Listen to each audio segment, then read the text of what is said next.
Kadalasang ginagawang mga wild pet ng mga tao ay leon, wolf, python at iba pang madalas na nakikita natin sa mga social media. Pero alam mo ba na may mga taong hindi na kailangan pang gumastos ng malaking pera para lamang makapag-alaga sila ng mabangis na hayop.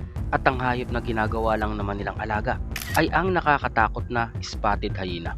Oo, ang bone crusher na hyena. Maging ikaw ay bibilib sa kakayahan ng mga taong ito mula Nigeria. Kahit ang ilang eksperto ay hindi basta gumagawa ng ganito. Dahil sa oras na pumitik ang predatory instinct nila ay maaaring may kalalagyan talaga ang taong mag-aalaga sa kanila. Sa tutulis ba naman ang kanilang pangil na may haba pang 1.5 inches at bite force na 1,200 PSI ay siguradong durog kung ano man ang makagat nito. Gayunpaman ay nagagawa pa rin ng mga Nigerian na ito na mapaamo ang mga spotted hyena. Hindi lang dahil gusto nila, dahil ang pag-aalaga ng hyena ay isang tradisyon na natutunan nila sa kanilang mga ninuno. Sa pamamagitan raw nito ay nabubuo ang koneksyon at spiritual na pagkakaisa kapag silang dalawa ay nagkasama. At ang tawag sa pamamaraang ito ay Gadawan Kura. Mas mapapadali ang pagpapaamo nila sa mga hyena kung aalagaan nila ito mula tuta pa.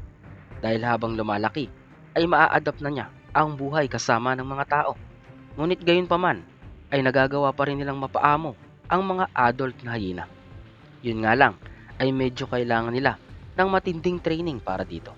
At hindi lamang sa Nigeria, dahil sa Ethiopia ay nakasanayan na rin nila ang ganito, na ginagawa naman nilang alaga, hindi para pagkakitaan, kundi ito na mismo ang kanilang magiging guard dog, lalo pa at delikadong manirahan sa wild.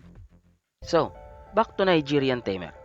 Ang ilang dahilan kung bakit nag-aalaga sila ng hyena ay unang-una para pagkakitaan. Dahil sa oras na mag-perform na sila, lalo pa at merong festival, ay kikita lang naman sila ng $50 hanggang $400 kada perform sa loob lamang ng isang araw. Kaya imagine kung magkano ang kikitain nila kung halos palaging may festival, especially kapag maraming turista ang bumibisita. May mga nagsasagawa ng performance na merong mouth cover ang ilang hyena at meron din namang tinatanggal na nila ito pero hindi sila kinakagat. Well, maaaring may takot na ring nararamdaman ang ilang hyena kaya hindi nila magawang makapag-agresibo. Pero may ilan ding napapareport na umaatake sila ng tao pero wala pang nababalitang inaatake nila ang mga tamer sa oras ng performance.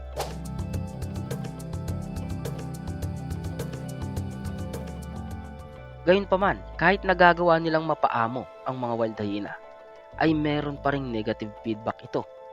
Dahil malaki ang epekto nito sa ecosystem sa wild. Kahit na mukhang nakakatakot ang mga hyena, ay kinakailangan din naman nilang magkaroon ng kalayaan. Dahil hindi naman talaga sila para sa ganitong klase ng pagtatrato. Kaya kung iisipin, ay kayang-kaya naman silang labanan ng mga hyena na ito sa oras na nagpe-perform sila. O di kaya ay sa oras na huntingin nila ang mga tuta ng mga hyena. Pero syempre, mas pinili nilang maging behave. Maging ang mga bata nga ay wala na ring takot sa kanila. Nakukuha pa nga nilang lumapit dito. At kung minsan ay ginagawa pa nila itong upuan. Na kung ikukumpara ay animoy para bang regular na aso lamang. Hindi lang pala ang mga hyena.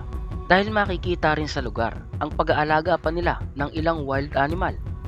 Tulad na lamang ng baboon, ahas, at iba pang mga hayop sa wild na pinaamo nila na kung para sa ibang regular na tao ay talagang napakahirap gawin.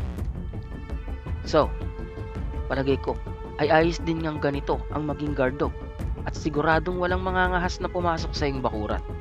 Kaya lang, ay delikado rin talaga ito. Ikaw, ano ang masasabi mo sa video ito? Kaya ano pang hinihintay mo? Mag-comment ka na sa ibaba ng channel na to.